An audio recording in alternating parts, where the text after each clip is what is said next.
Around your neck. Welcome to our chat as Peggy's talking about having strangling my wife. She was standing behind me. No, I was not. She had her hands on my neck and she's like, go live, go live. Oh my god, you're such a dork. Also, everybody look at we changed our background and also look at water. Well, because you didn't get yourself any water. We have a bookshelf back there. No, but look at the pink. It says supportive tarot with Lisa. I flopped my butt. Danny made it. Danny Mystic. Okay, do we even have comments? Hold on. Do I have all the screens? Oh, you broke all the There's everybody. Simon and Chloe and Selkie and Olga. That's okay if you have to leave early. It's totally fine. We're gonna bring this in. Hi guys. There we go. That's better. Okay. There, now I can curl up. Oh my. Peggy's just yawning. Oh, I'm not. I heard you yawning in the background of the pre-record. I could hear oh in the back, and I was like, "Wow, am I boring you? What's happening?" Hi, everybody. And everything you see above Peggy's head is all the decks I'm trying to rehome. How do I do this? That shelf, right? I can't do this. It's backwards. There we go. That shelf, right? Not there. the empty one on top, but that one right there. You heard Peggy on too? Oh my god, that's awesome. Supportive Tarot HQ. Oh my god, okay. Tina heard you yawning as well. Fine. It is a pretty cool necklace. Why, thank you. Somebody in my life has good taste. Not me. No, it's not you. When's the last time you got me jewelry? Think about it. Can you remember? That. Oh yeah. How long ago was that? A long time. So basically what you're saying is that your son has gotten me jewelry more recently than you. Probably. Yeah. Well, actually, because this is from Dustin. We're married now. I'm not gonna do shit. Whoa! Peggy wants to die. No. I'm getting rid of the Radiant Sun because I managed to find the out of print original edition again for like $20. 5 minutes ago. And that's the second time that happened to me. So I kind of feel like the universe is like, here, have the original version and don't spend a bucket of money for it. I think all your girl cooties make me I got the ring. True that. And Dark Mansion is leaving because I got the standard edition. Okay. The second edition in rose petal finish. It was really exciting. You see, I know. It took you a while to save up for that one. So how is everybody today? Hold on. Oh. What? Just bringing it in. So, do you remember what the topic is? I remember what the topic was. I forgot what the title was. You forgot what? My hair is sticking up and it's driving me crazy. Being ashamed of not meeting your goal. Yeah. Oh, I'm horrible. Oh my god, I was fine 5 minutes ago. Then Lisa came within 5 seconds, 5 inches of me, and it's like, oh my god, you're like so exhausting.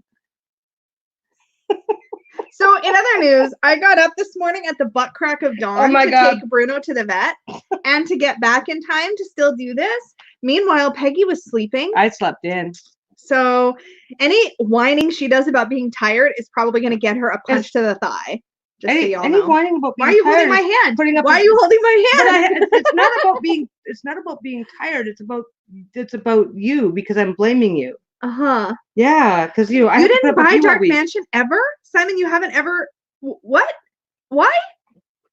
Be nice. Be nice. Oh my god, rose petal finish is the best. The main reason I got the large version originally was because I know it's squirrely time. Just suck it up, man. The main reason I didn't get the large version originally is that the reason I got the large version originally is because I wanted the brown backs.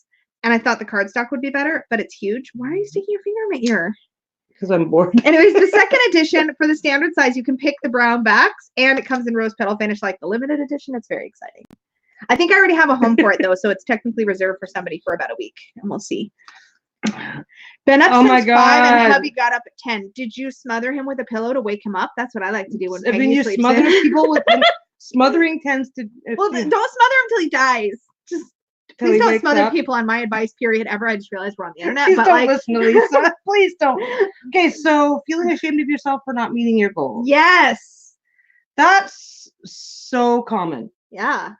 It's like. And usually I really do think that usually the problem starts with the goal setting initially. Because oftentimes we're setting unrealistic. It's a bit of a trap. It's a bit of a trap because there's certain goals that you need to meet. Obviously, you have expectations on the job and you need to meet those goals. You need to meet the goals of, you start out life with goals. Learn to walk, learn to talk, learn to hold a spoon. It sounds silly, But just the simple act of growing up requires an endless series of little goals that you have to meet. Yeah, except for that when you're 3, you're not setting a goal, you're just doing the thing. Well, no, I know that. Well, this is the thing.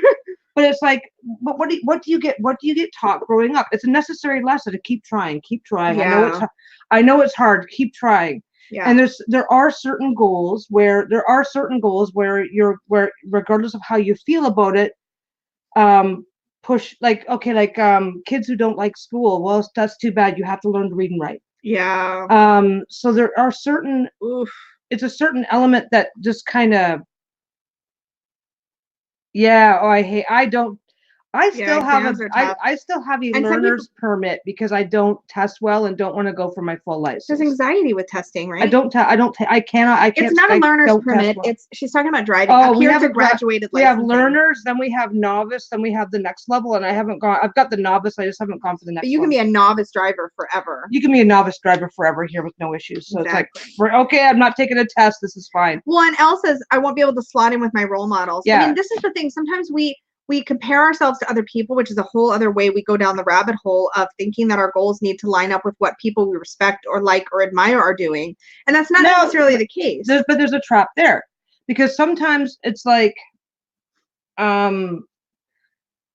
sometimes if somebody is doing something and you like that, oh, that looks really interesting, I'd like to try it too. But trying it versus... And now I feel ashamed of myself because I tried it but didn't succeed at it.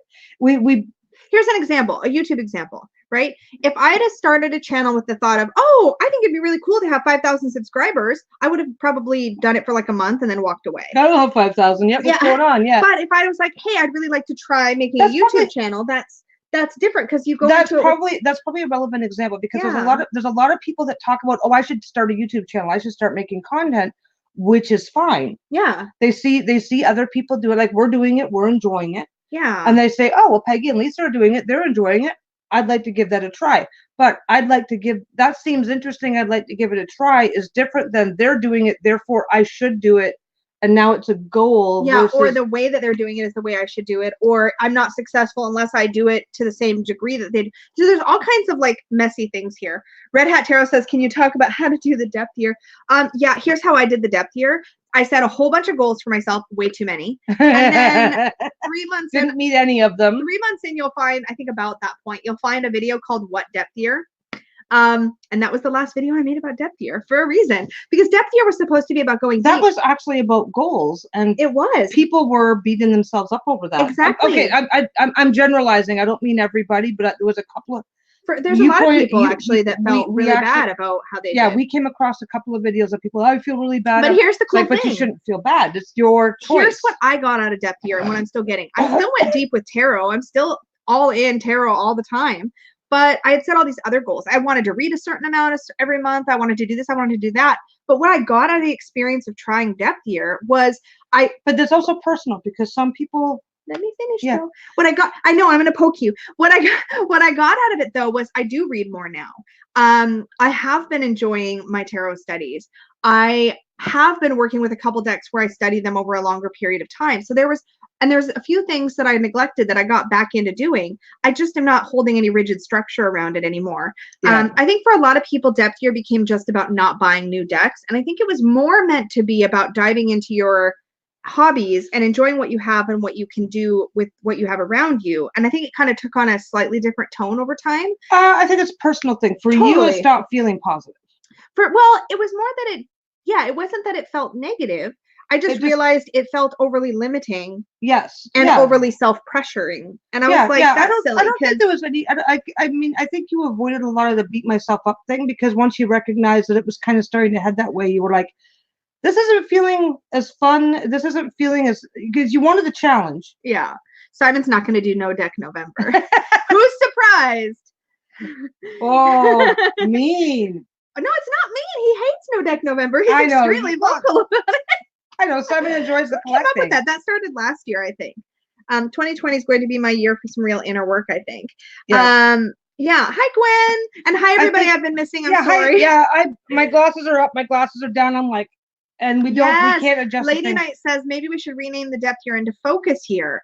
I want to do it to focus on specific topics and go deep in that sense. Yeah. And I think so for you, that's what it will be. Exactly. I mean, you're not obligated to color in the lines that somebody else put in your book. Thank you. That is spot on. It's really that simple. It's like twist the leaf. What the F is no Dec November? Somebody came up with this last year, and I think I just burped. That's okay. I drooled in my video. Somebody came up last year, I think it was in the Hermit's Cave Facebook group, about the idea of doing no Dec November as a way to just kind of cool it for a month or so. Was it Elle? Elle started it? Elle did that. Elle and I'm still struggling to forgive her. Classic. Oh my God. And I think I tried it. I think I made it till almost the end of the month, and then we went to Reflections. Yeah. And Melissa, the owner at Reflections, was like, Lisa, you said you weren't buying any decks this month. I was like, checking out. Okay. No, there was like two. I think you had two. But still. Yeah.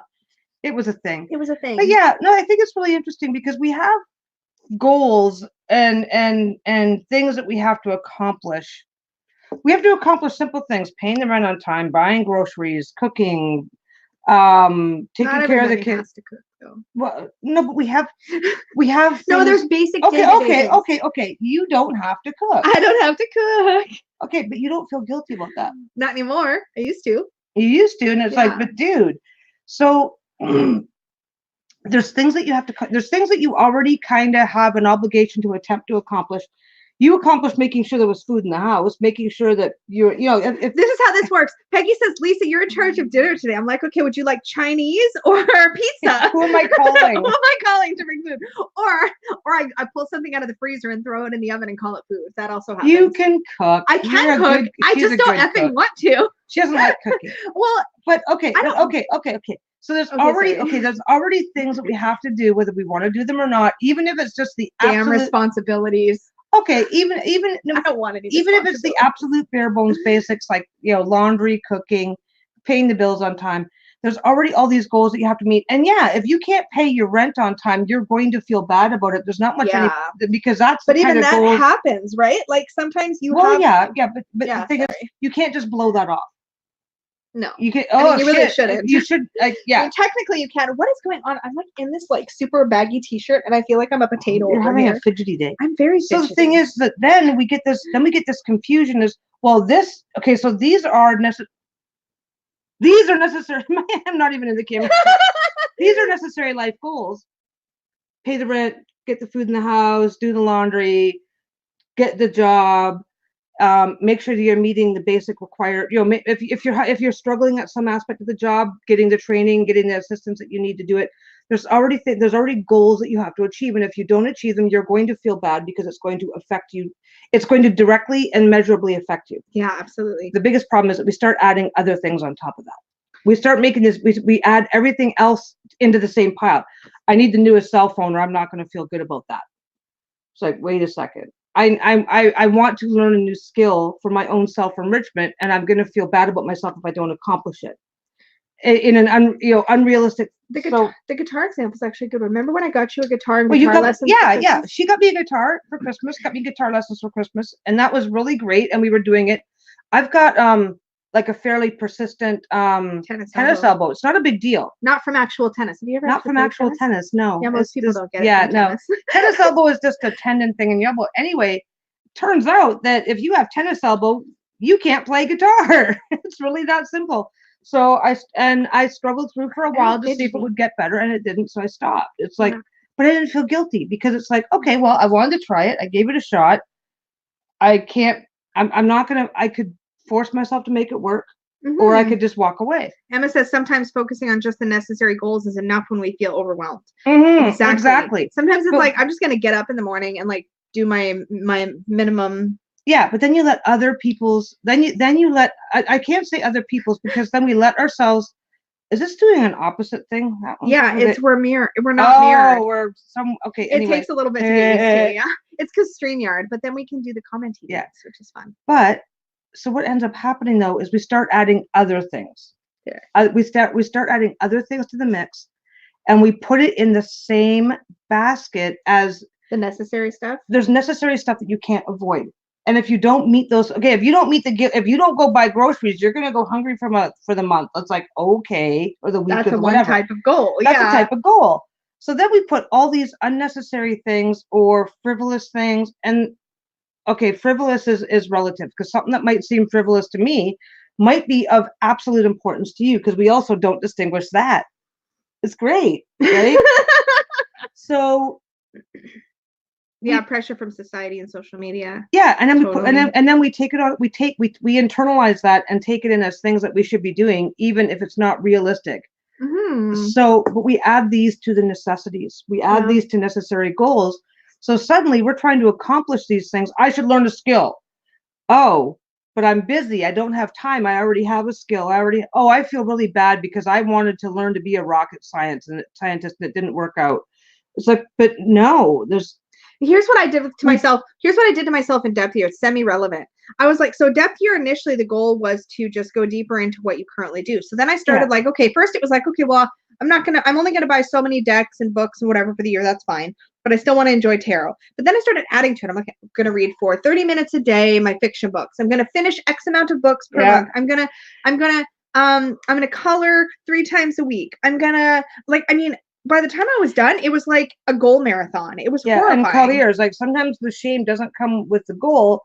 It comes with the timeline. Yes. Because we do this to ourselves because, okay, you have wants, and you have needs. Okay. Yeah. Needs come with timelines. Absolutely. You need to finish your work or you're not going to have a job at the end of the week. You need to pay your bills or you're not going to have a home at the end of the month. Our needs usually come with time frames. Absolutely. We assign the same thing to our goals. To our goals. And sometimes we lose the ability to distinguish between a want and a need.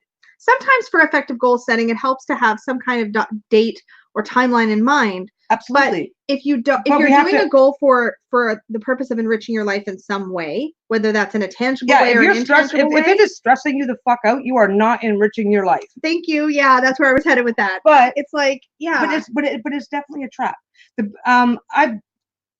Yes, Gwen, what works for me is setting small habits and building from there. Yeah, absolutely. Set small habits, but there's absolutely nothing wrong with that. My goals were overwhelming, yes. Yeah. Pardon me. So the thing is that we build, for starters, the biggest thing is to determine what is a want and what is a need. Yeah. Now, we all want to improve our lives and do this and do that and do this and do that, but what part of it is need? Do the job, pay the bills, buy the food, cook the food, clean the house, and what part of it is want? And what part of it is want? Yeah, absolutely. Okay, like so yes. I need a clean house. I want a pristinely, perfectly clean house at all times. That's a want. Yeah. Check this out. It has a lot to do with what a normal adult should be able to do and accomplish, and not being able to sort importance to choose which to do first, and time blindness. Yeah. There's a lot to unpack in this comment. There's a lot to unpack there. But I think that what's interesting is that everything is skewed based on the societal mandates of the time, right? Yeah. It used to be that what you were supposed to do was a lot simpler than what it is now. I think we get a lot of pressure from society to look a certain way, behave a certain way, have certain financial goals met, have certain property goals met, like you should own a house and you should have a car and you should do this and you should do that. And I think that a lot of that stuff is not as necessary as our society would have us believe. It's a decent goal. Okay, like owning your own home is a decent goal to have. There's nothing wrong with having the goal, but there's also nothing wrong with not having that goal. In most communities, less than 50% of people actually own their home. Mm-hmm. So it's like, well, wait a second. So 50% of the community is 50% of the community is going to feel guilty for not owning a home. That makes no sense. And Jack says it also depends on your mental health. Yeah, like there's absolutely a whole lot there. Success looks very different for very different people. Yes. Sometimes success is being able to get up in the morning, and sometimes success is knocking it out of the ballpark at work. There's so many different variables on what success looks like. There's layers. There's absolute layers. And the thing is, though, is that we have this very homogenous one note idea of what it should look like that's coming at us from the outside. Yeah. I mean, if you look around you, everybody says the exact same thing. Yeah. In terms of what you should have, what your goals should be, what you should be doing, and no two people are the same. That is an impossible. Just having a singular goal for everybody to try and be meeting is impossible right there. Yeah. For some people, like, okay, you offer me a chance to live in a giant house, I'm going to look at you and laugh in your face because I wouldn't want to clean it. I wouldn't want to clean it, but I'd take it and sell it if you're going to give it to me. I'd take it and sell it. Buy a smaller house. Oh, somebody give me a house. No, but okay, so it's a goal to say. This is perfect. Sometimes success boils down to not hitting any cars when getting in and out of the bank parking lot. Yeah. Word. Yeah, absolutely. Yeah. Success looks different for everybody. Yeah. And yeah, societal pressure is intense. It's like if you're a guy and you don't own your home, have a car, and have a decent job, I have seen some incredibly nasty people have the prettiest girlfriends because they have a decent job. I mean, who gives a crap if their girlfriend is pretty though? Are they happy? Are they fulfilled? Sorry, that's a rabbit hole. But I'm just saying. No. They're not happy. They're fucking miserable. But we have this societal standard that rewards. Yes. Oh, look at this. I'm quite a low functioning person compared to a lot of adults, but I don't let it deter me from seeing my progress. Absolutely. What progress looks like for me is very different than what progress looks like for Peggy. Absolutely. And with everybody else. No two people are the same.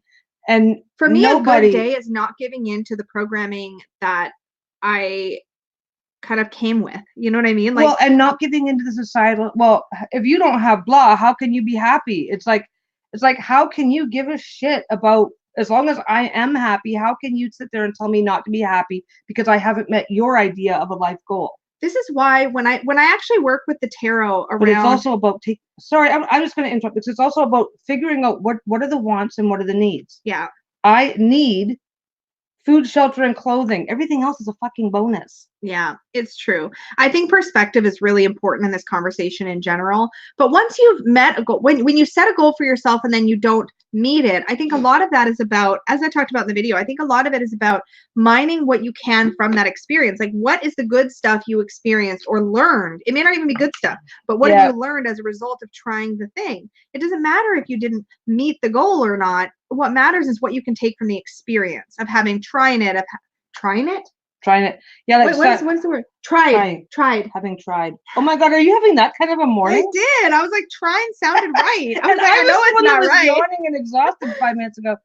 Yeah. When I stopped driving for 12 years, people would always look at me like I was an alien and say, "Why can't you drive?" And I never got my license. I never got my license until I was 50. Yeah. So it's like, why? I'm heading for the. I better get to the SkyTrain. Oh, don't you drive? No. It's like, oh, well, you have a light. People just assume that I had a light. No, I've never learned to drive. Oh, really? I taught Peggy to drive. Lisa taught me to drive, yeah. Yeah. Yeah, there's only a few gray hairs. It's fine.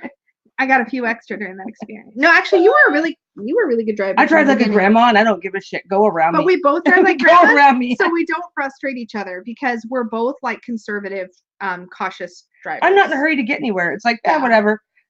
Yeah, but the thing is that yeah, and thanks, Magical. Thing is that That's Chloe. Oh, Chloe. You don't know. You don't know. It's okay. I'm just helping. I only remember a few people's also, there was a channel nicknames to names. For those of you guys who don't know, this magical sage is Chloe Hedger Tarot or something like that. Chloe! But also, Chloe, if you want to shout out, Chloe has started a Facebook group specifically for magical content creators. So anybody making magical content, spiritual content, tarot content to kind of support each other. So if you want to throw a link to that into the chat, and if anybody else wants to shout out your channels or what you're working on right now, throw that into the live chat right now. Links and the whole bit. We'll let them all come through. Oh, yeah. We share. We will share the internet. It's fine. We don't own the internet, so we're not sharing the internet. No. I thought we own the internet. I'm sorry, You told me that we own the internet. I never told you any such thing. Flippin' liar. I'm just going to pull up because I just realized I can't really see the chat properly. No, I don't know. Like, I mean, the thing is that no two people's goals are the same especially at the same point in their lives. Yeah, that's exactly right. I mean, my goal was never to drive. Not my goal was never to drive. My goal was to not torture myself to make that happen. Yeah. It was just a series of circumstances, and it's just like, well, whatever. I'm just gonna keep my money in my pocket, keep riding, whatever. I don't care. Yeah. I mean, I grew up in a town where I could walk from one end of town to the other in 45 minutes. So it's like, I could live without a car. It was fine. Yeah. But thing is that. Yeah, people saying like, okay, like my son, my oldest drives now, My youngest doesn't. We have an amazing transit system here. Vancouver transit is actually really incredible. Everything's linked together. It all talks to itself. All the like little like things that cross waterways and the buses. And I'm sorry. Yeah, you can get much detail. Anyway. So I can't help it. I'm a detail sharer. The point being is that it's really, really common around here for people to not get their licenses till they're a little older. Yeah. You don't have 16-year-olds lining up at the DMV to get their licenses. Not the same way you did where I grew up, for sure. 20, in the, early 20s. Yeah. People are not going crazy. Anyway, so John's just now got his license. Steven doesn't drive yet, and of course it's like, hey Steve, just don't forget Steve's the one that's living at home right now, and it's like, hey, if you ever change your mind on that, we're here to help because you can have access to the car. But it's like we don't pressure. We try our best not to do the parental we're pressure. Parents, so we can't help it sometimes. But we try not to be obnoxious. But he's really good about going, nah, we're literally a 2-minute walk from the SkyTrain, which is basically the equivalent of a subway. Just above ground. It's a specialized subway that goes above and over and blah and underground. But anyway, but the thing is that. What'd you do? I have to sneeze. Oh, you have to sneeze. But now I'm not going to. Hamster farts. You're gonna hold that sucker in for all you're worth, aren't you? Yep, sure am. Chew. I'm not gonna sneeze every time. You really hamster fart. Oh, I love that one. I'm surprised you're not hitting me right now. I'm thinking about it. I'm thinking real hard about it. Anyway. I just turned 40. Oh, here, let me put this up. And I've still never got my license. I'm working on it right now, but I don't feel ashamed that I've never got. Exactly. Peggy grew up in a small town where there was like, you could walk everywhere or take a little bus. I grew up in a small town. Hi, Barry. I grew up in a small town. Was like, oh, you don't need a license. Your boyfriend will drive you everywhere. Okay, bye. Guys were expected to have their license as soon as possible. Girls, not so much, because that was just the way things were back then. We're not going to judge. Yeah. So that's just the way society was at that point in time, and that wasn't a big deal. Then as I got a little bit older, it's like, well, why haven't you got your license? Why haven't you got your license? It's like, well, do you want to pay for it? Do you want to buy me a car? Conversation stops right there. Good night, Viola. Thanks for hanging out with us for a little bit. You did hang out. So you were feeling successful. Guilty for not succeeding. And that is where things get weird because, you can't succeed at everything. It's not possible. One of the things that I brushed past, and not on purpose in my pre-record, mostly because time limited, is that sometimes the reason that we're beating ourselves up or we're feeling guilty is because sometimes those goals affect other people. So sometimes we feel like they do. Well, and in this case, I want to talk about goals that actually do. Okay, like the example of making more money to support your family. Okay. Or what are some other goals though that people have? Because there's goals that impact other people. Maybe the goal is to be better at your communication with your spouse. Or okay. See, but this is the thing. This is the wants versus needs goals. Sometimes a need goal is to improve. Sometimes obviously we need to make sure we're not living in a place of hardship. Yeah. So if you have bad communication with your partner or your family, that's going to be a place of hardship because you're going to be arguing a lot and things like that. That's a goal that people should have. Oh, I want to be a better communicator. Yeah. I have a family to support, and so I'd like to make a little bit more money. Now, that's kind of sometimes instead of saying I want to make more money, it's like I need to take a closer look at my lifestyle and see where I can save money. Sure, but let's go back to what happens if you have set a goal that has an impact on other people and you haven't met it and you're beating yourself up. Well, I think the first thing you need to do is ask yourself, what was the goal? Why did you set the goal? Yes. Are there other solutions other than succeeding in the way that you decided or felt or believed that you should be succeeding? Yes. So, totally making more money. It's like, I set a goal that I should make more money, but I'm already making the top rate for my career path. Exactly. There's no more money to be found. And if I need more money, then what you probably need, and this is to adjust your lifestyle. This is a generalization, but you probably need to find ways to adjust your lifestyle. You can only work so hard. Okay. Lisa, one of Lisa's old coworkers at a job, and I don't think this is somebody who watches the channels, but I'll still be careful to not say too much. Protect the innocent. Protect the innocent. One of your old coworkers, and you're going to know exactly who I'm talking about, I sure my memory stinks. Okay, no, you'll figure it out. It's okay. I'll run with the example. Anyway, okay. So basically, the company itself was having some financial issues, and we're not privy to all the financial issues or whatever, so that's fine. Lisa moves on from the company.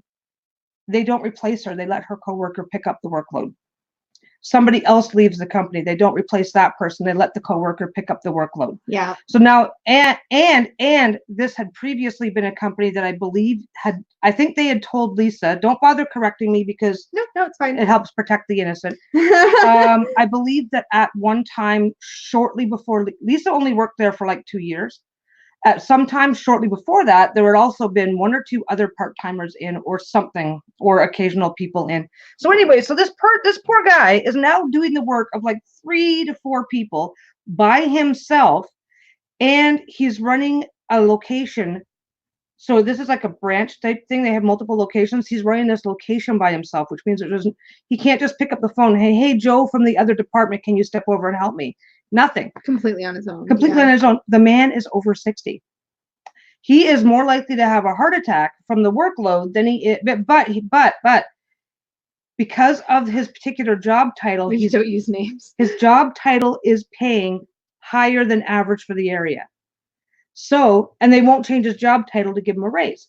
He's sticking it out because he's sticking it out because he needs the money, but he's more likely to end up with a heart attack or other health issues that's going to get him off the job and in a financial so anyway. And then there's someone like me that runs a home business and works at 4 part-time jobs and has a hard time accepting there's only so many hours in the day and sleep. Exactly. Oh yeah, you guys are killing me with this sales. Like, I'm gonna sew the things. It's like even we all had to kind of reel herself in a bit because the first week was a little nutso. You reeled me in. It's like, okay, it's fine. I'd like we can extend the sale if we have to. Get out of your corner for an hour. You'll be fine.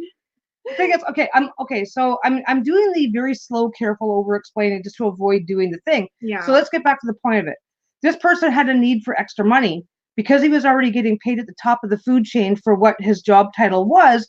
He's taking on all kinds of crap that he shouldn't be taking on. His quality of life is sucking. His health is deteriorating, and he's still doing it. This is not an admirable goal, and he feels like he is meeting the goal. Well, I'm taking care of it. I'm managing it. I'm making it happen. I'm protecting my paycheck. Which is like, dude, go home and talk to your family because you're going to drop dead of a fucking heart attack. And then what are you protecting that? Yeah. Because he's thinking of his family. It's like, go talk to your family.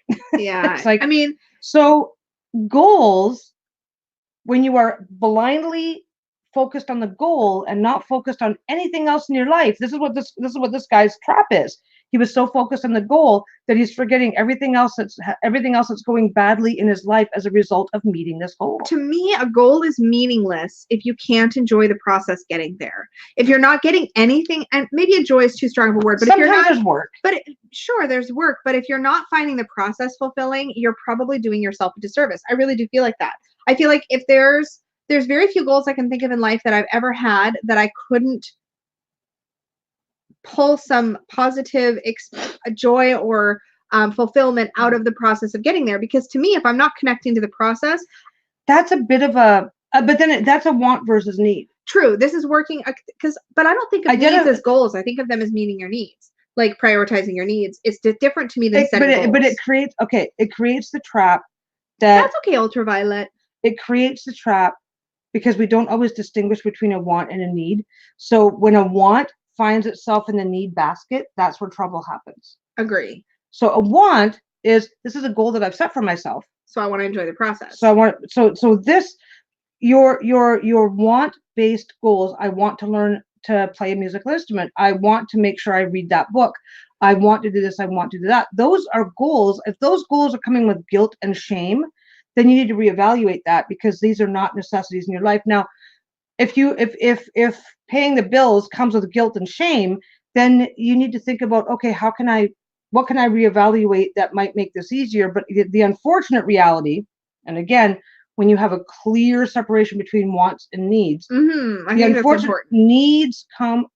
Fulfilling your needs often comes with emotional baggage.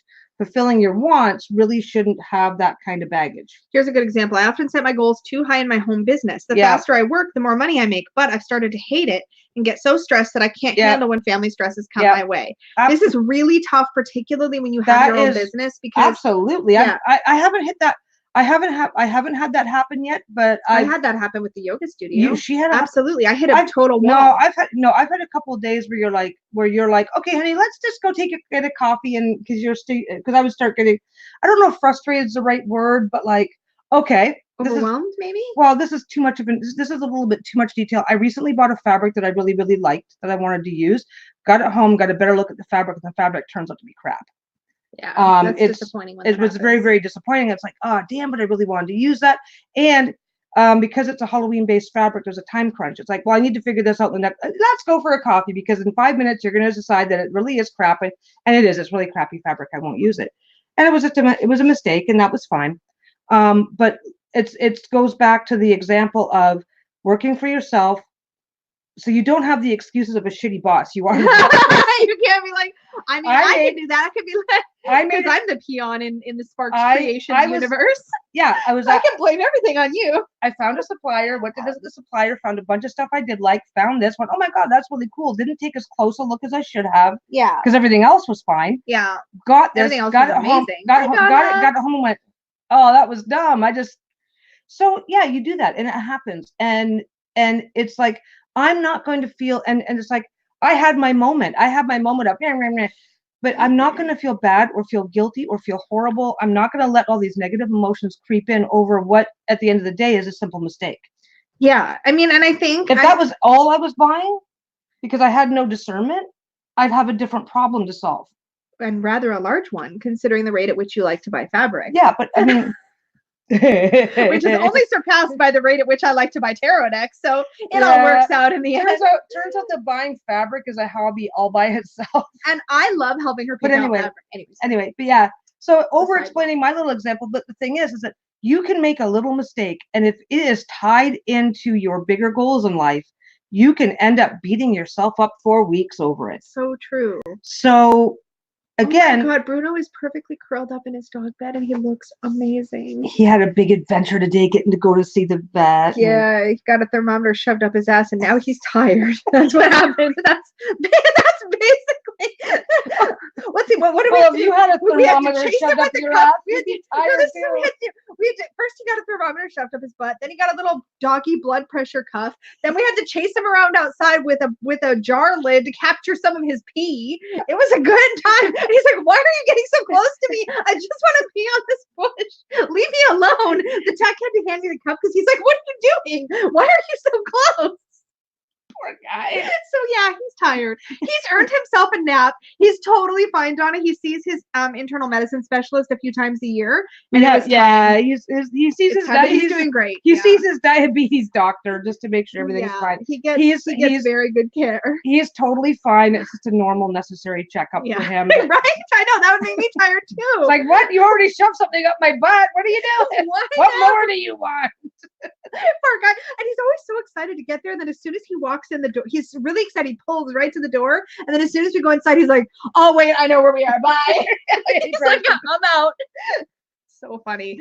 Oh my God. Okay. Let's see. Yeah. So a lot of my goals too are either filled with guilt or I get burned out really fast. Yeah. It's, yeah, well, I'm notorious for setting my goals too high. Yep. Setting them too aggressively or putting too much pressure on myself to complete them in a certain amount of time. And I end up sucking the fun out of it. But you also are very good about communicating about that. I'm better. You're better. Yeah. So she's gotten very good at thanks. We like to think we're great dog mommies. Yeah. He's happy.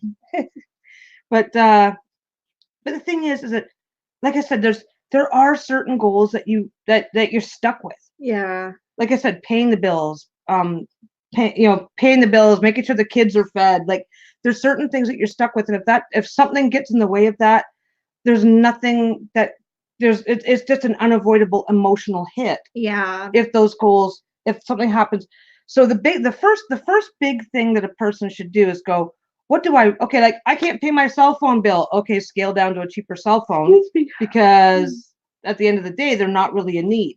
Yeah. oh, well, blah, blah, blah. I can't get a promotion at my job, blah, blah, blah. It's like, okay, that's an emotional hit. Okay, there's an emotional hit. You've got bills to pay. Find a better job. Get some training. Find you missed it.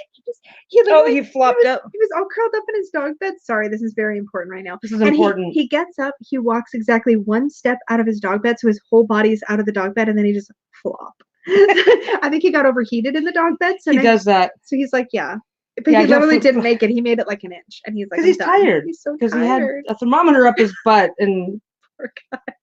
He's going to love going places alone. My problem is I'm quite the perfectionist. I'm working on switching to being an optimist instead. Otherwise, you're set up for failure. Absolutely. Right?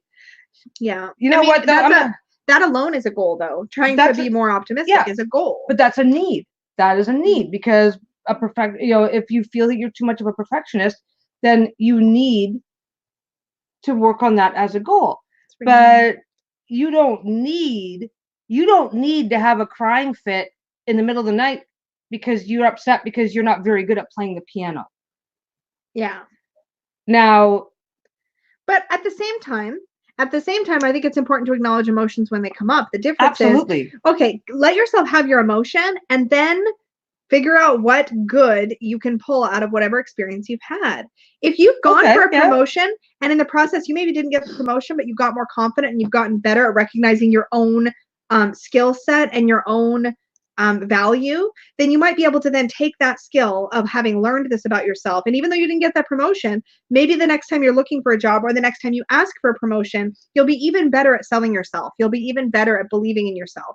Yeah. And that moves forward with you. That doesn't go away just because you didn't get the promotion. But you know what? Again, it's on the scale because everybody needs to make money.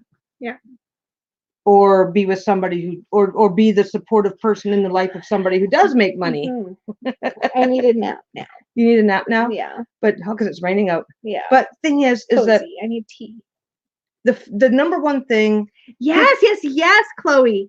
Be clear about what success looks like to you. And oh my God! Absolutely. Absolutely. That is the number one rule. What looks like success to me can look like absolute failure to somebody else, and that's just too fucking bad if the other person has a problem with that. Yeah, exactly. Too bad.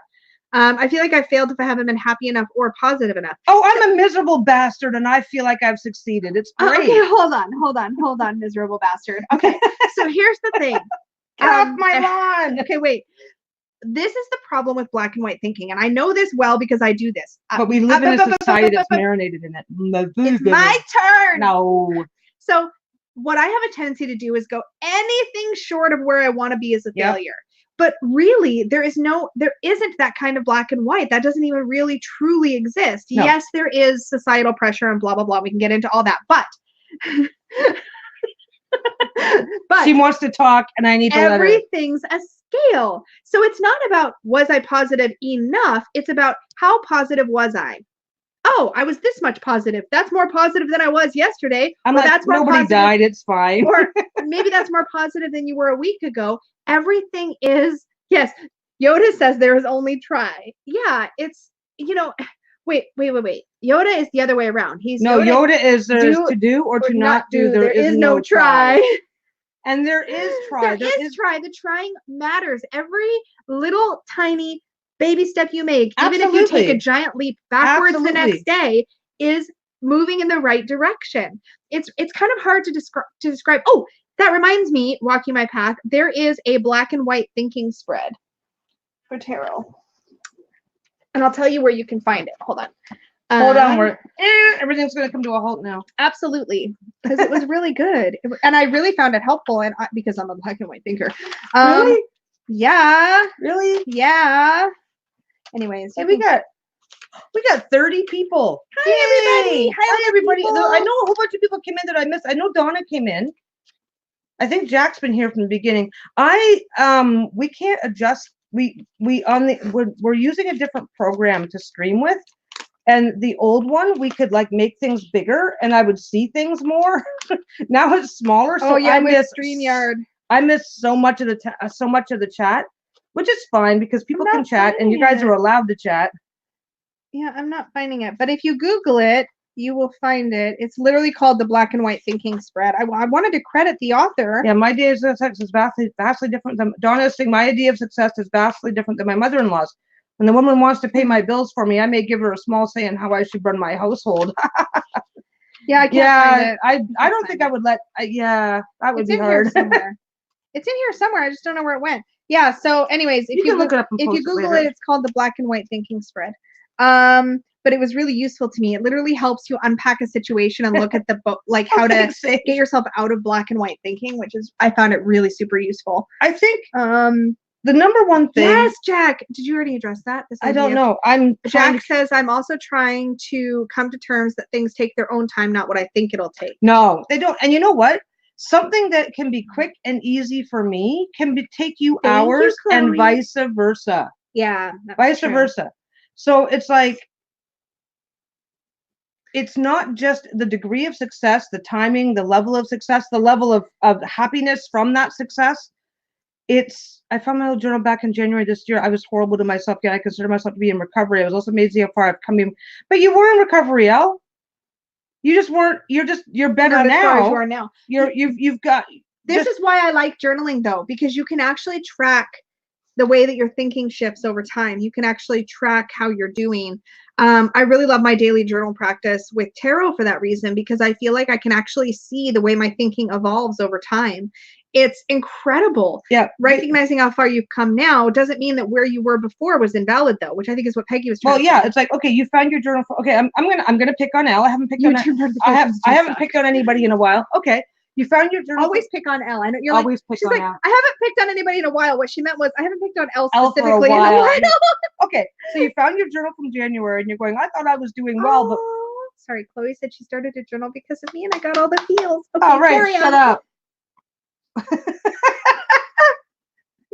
Okay, I'm just being mean to my wife because I can get away with it for now. But so you found your journal from January, and you're going, I was so mean to myself, and I wasn't, and you're doing better now, obviously, because you can recognize this. What did your journal from the previous year look like? Yes. So because one thing is, well, it's true. It's like, so you look at your success today, and you go, wow, I'm succeeding today. Then in a year, you go, oh my God, I was doing so badly back then, and then you feel bad. I could have been doing so much better. It's like.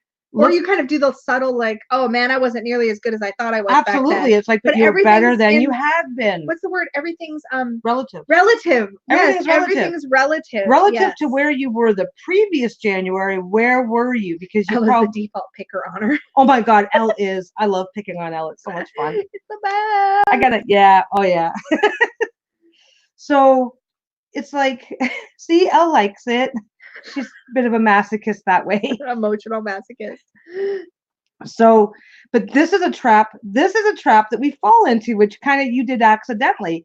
Is like, oh, well, I thought I was doing well, but then I saw my journal and realized how crappy I was doing. So now you retroactively feel like shit for succeeding, but not as much as you have now. Which is actually a very cup half empty way to look about it when we think about it. Oh, where's mine, Red Hat Tarot? I want some banana bread. We got bananas in the freezer. Could you just whip some of that out? You want me to whip up my banana? No. That really sounds like a lofty goal right there. Honey. Whip up, not whip out. Whip up. Whip up. Okay. I chose the wrong word. Okay. Whip up some banana bread. So anyway. We got black bananas in the freezer. That's how you make banana bread, right? You take the black bananas. What are you laughing? That's the first step, isn't it? The look on your face, it's just starting to sound super dirty. Oh man. Anyway, sorry. So there's the thing. So that's another trap that we fall into, and that is retroactively beating ourselves up. Oh, well, now that I know better. You know what else we do? Now that I know better, I should never have been like that in the first place, and I should have known better then. And we do. So we retroactively remove any happiness or feelings of success that we previously felt because it wasn't as successful as it. It's like, and you know what else we do? Yeah. We proactively beat ourselves up. Oh yeah. We're like, I'm never going to do this properly. What the hell was I thinking? And you beat yourself up before you've even gotten there. You're like, I know I'm going to suck at this. So I'm going to be really self-deprecating along the way with apple butter. Sorry, random. You're having a day. I am. Oh my God, that happened to me today, but I like to record most of the things that are significant to me. And today an old video popped up and made me realize how I was feeling last year and today. Yeah, and Donna mentions Facebook memories. Facebook memories are effing triggering. I cannot figure out how to turn them off. I've turned them off. I've looked up how to turn them off. And then oh my God, I would love to turn that crap off because it's ridiculous. Like, oh, blah, blah, blah. Here's how things were a year ago. And I'm like, that's not a happy memory. Or, yeah, or that's whatever. It's like, oh, look, I needed that trip down memory lane. It's like, but beating ourselves. And that's something that social media certainly has not helped with any of that. That's true. But, oh, Donna's making apple butter. Anyway, we're mad at all of you now. I don't think I've ever had apple butter on banana bread. But the thing is it's again separating wants from needs, separating then from now, separating now from the future. I really want banana bread. It's okay. I'm just going to cover your mouth so you have to stop talking. She's drooling. I am not. I was sniffing. Oh, that's even better. Not on you. Sniffing, not dripping. Disgusting. Yeah. But anyway, so yeah, it's just, I always say you are like a trooper with the topic, I have to say. Because I have to be. You'd be talking because we'd be talking about recipes and apple butter by now. Is that really so bad? No, not really. But we have to pretend we're trying. We have to pretend to try. You know what else is good? Cookie butter. Cookie butter is delicious. Oh, that's disgusting. It's so good. It's pureed cookie dough, and I don't know what the hell. It's not pureed cookie dough. It literally is basically cookie dough. No, it's not cookie dough. It's cookie dough. No, it's cookie dough. It's basically like a cinnamon-y kind of cinnamon spread. Cookie dough. It's delicious to dip apples in when it's warmed up. Oh my! It's not cookie dough. It's nothing like cookie dough. You do not eat enough cookie dough raw to understand that it's not like cookie dough. It's not like cookie dough. Has anybody else had cookie butter? It's delicious. If you've never had it, get you some. Warm it up. Dip some apple slices in it. Gross. It's the best. It's the best. It's not even a little bit gross. Yeah, I hate those memories too. Like, no thanks. I don't want the annual trigger to haunt me every year. Thank you. I know. Same. Oh my God. And now they do one for birthday, one for every holiday. It's like I get at least one a month. And it's like, no. But I literally Googled it to figure out how to turn it off. Did all the proper steps and still got hit with one the other day. I was like, why? Chocolate chip cookie dough is the best. I never really posted much on Facebook to begin with. So no, I don't really use Facebook very much anymore either, to be honest. Like, by the way, if I randomly accept and then decline friend requests all the time because I don't do much on Facebook. I do lots in the Facebook group. So if I've declined you, it's not personal. It's just that every 6 months or so, I clear out anybody I don't think I've met in person or know personally in some way. And so, like, I'll add you, and then 3 months later, I'll delete you because I won't remember who you are on there. Really I accept all the friend requests, but then I just post stupid shit. So I don't know why you guys are interested. Yeah, I don't really post much at all. I don't post much. Anyway, sorry, that was a random side. Yeah. So I think we've kind of beaten the topic to death, though, because to death. Well, it's like I said, sort of that there's needs-based goals that are going to have that are going.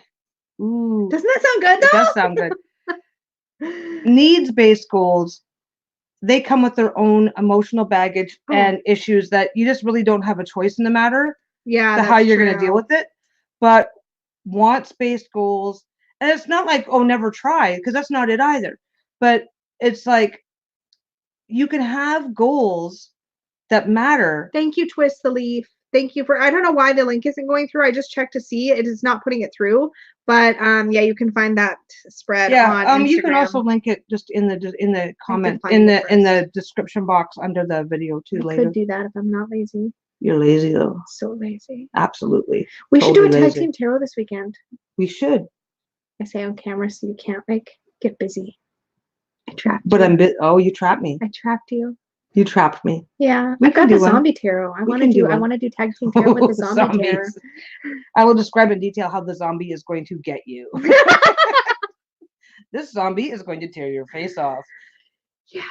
Good luck. Anyway, good luck. We probably should wrap. Yeah, we probably should wrap it up. But yeah, I mean, I don't know. It's like it's really hard to say. Don't let it affect you emotionally, but it's going to affect you. It's a matter of not letting it stop you. It's a matter of not letting it stop you, or if there's a limitation that does stop you, it's like, okay, there's a limitation that's stopping you. Beating yourself up over it is just going to make it even more difficult to try the next thing. Build in an out to every single goal that you can when it's based on a want. And when on want, yes. Because there's enough needs-based goals that you're stuck with anyway. Your to-go cup example is a perfect way to express it. It's like, I want to be more social. Great, bring a to-go cup. That way, when you're out, if you suddenly get anxious or you feel like you need to leave, you can always leave when you want. That is an actual example of sort of planning ahead to give yourself the permission to try something, even if you're not successful at it. I think a lot of times we get too hung up on it's not worth doing something unless we succeed at it. Yes. But it must be perfect from the very first time I tried. There are so many things that I've tried. Some of those things have become lifelong loves, and some of those things I did for a little bit and then decided it wasn't for me or didn't feel like I was good at it, and so I didn't like it anymore or whatever. No matter what it is, when we give ourselves permission to experiment and to try without being attached to the outcome, everything's more fun. Well, and you can have more experiences that way too. And if you can do that with even just a few goals in your life, it can help adjust. It can help create a slow and natural adjustment to your overall attitude and response to having goals in your life. Yeah, exactly. Did I say that right? I think so. It's like if you decide I'm going to go and I'm going to go try and learn to ride a bike, but I'm not going to give a shit if it doesn't work out. Then if you have a few, try not to take try to consciously not take yourself so seriously over some of your goals, and it'll make it easier to have a more realistic and fluid approach about other goals. Absolutely. And I'll make it a lot. Yes, we'll do a tag team tarot. We're gonna try and make sure we do one this weekend. Yeah. It's not Halloween weekend. It's Thanksgiving weekend in Canada. I don't know if we can do it earlier in the day though. What? Why? I'm just thinking timing. Who cares about timing? We do it when we want. We can. We just do it when we want. We do it when we want. We're not doing it on schedule, yo. So it's not going to be much of who knows what time of day. Not a lot of notice, but we'll try. We're always pretty spontaneous about it. We'll do one, but we'll try and get it earlier in the day because our last couple. Can I just little spoiler? Look at my zombie tarot bag. Look at the back. Look at her. She whined and whined and whined. Look it! It's so good. This is zombie tarot. It's so good. It's so good. It's so good. Love it. I love it a lot. My God, I should have gotten more of that fabric because I need to do Tag Team Tarot so I can play more with this deck because I love working with it. Yeah, that's what she said that yesterday. I need to do Tag Team Tarot this weekend so I can use this deck. I really like this zombie tarot. Okay, it's fine for daily draws and it's fine for client readings, but it's really fun in tag team because we can just like whip it out. You haven't got it yet? Okay, no, never mind. You're trying to. It's good around this time of year though. So good. You're fine. They're fine. They're fine. They don't have to buy a deck. There's a goal. There's a goal. Don't make Red Hat feel bad about having a goal. There you go. What'd you edge it in, Twist the Leaf? What color? I haven't edged mine. What color? That. I'm just looking. Was it black? Did you edge it in black? Throwing the cards around. Throwing the cards around. What color? I saw Kelly Bear did a really cool edging of hers where she made it even messier. I can make it messy. She made it look all bloody and stuff. I can make it messy, but you'd have to like shuffle them in a bucket. I don't know what color. I want to know what color Twist the Leaf edged the deck in. Tell me. You're fine. Okay, so we're trying to say goodbye. Are we? I think so. I thought we were trying to say goodbye. Look at this Two of Cups, though. It's like the couple is at dinner. Don't take it. The couple's at dinner, and one person. It's like there's a human eating human food, and then there's clearly a zombie eating a brain. Look. See, they're celebrating their differences. Well, there you go, diversity. Yeah. Why do you not have the zombie tarot yet, Al? I don't understand. I don't know. Why don't you have it? So good. Yeah, it's a little creepy. Oh my God, the Two of Hazards with his little zombie on a leash. Like how long you think you're gonna be able to control that dude? There's just so much personality in black, and it looks worn like it went through the apocalypse. I want to see pictures. Our Time Nexus, are you in the Supportive Tarot Facebook group? If so, will you share pictures, please? I want to see. God, you're so whiny. I want to see. Reminds me of Hannibal. Kinky. This one's got a zombie. This dude, the hazards are all about basically objectifying. No, what's the word? Taking advantage of the zombies. So this one's got him mowing his lawn for him.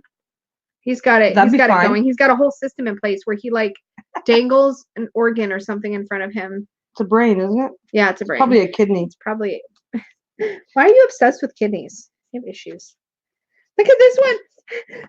Dude's down on the ground and the kids are fighting over the leg they ripped off. It's pretty awesome. Zombie children. That's pretty vicious. It's really fantastic. Yes, my email is tarotwithlisa@gmail.com, and I think it is on my about page. I think I'm going to have to get some Peggy bags for my decks that come in those horrible 2-part trays like Wildwood. Yes, that's how I started, and then I started hanging them all on the wall, and the rest is history. Yeah. My God, you got a massive pile. It's so inexpensive, but it's so good, and yeah, it is very high quality. Like the cardstock's thick. It's a little bit. It feels almost too thick sometimes, like it would fold, but it's never creased on me yet, like the texture tarot has. But it's got a ton of humor. Fine. Anyways, this is not a walkthrough of the zombie tarot, so I really gotta. Oh, Elle still wants a kidney bag. Give me my book. I'm still working on that. Bye, Kay. Bye, Caroline. Every time I get a chance to work on that, something comes up. All right, we are gonna actually say goodbye. We are gonna actually say goodbye. I will stop show and telling my deck. So be nice to yourself. Don't make yourself crazy about. Don't beat yourself up. Don't beat yourself up. We love you guys. Thank you so much for participating. This is one of our favorite things that we do. Yes. So thank you. Yes, and yes, thank you for still being willing to come and say hi, even after we missed the last 2 weeks. 2 weeks in a row. 2 weeks in a row. Yeah, I bet now that summer, that's like the last rush of summer where all the things have to get done. That's true. Then there'll be the holidays. There will be other skips, I'm sure, down the road. I don't think but there's going to be that many. We'll see. And we could also, well, we're now that the crappy weather's coming, we could pick a different day rather than just having to skip entirely. It's Self-Worth Saturday. It could be Self-Worth Saturday. There's a goal. No. Let's just stick to a goal. Nope. Okay. All right, guys. Okay, guys. Thank you so much. Bye, everybody. You guys have a great day. Bye. Or evening. Bye.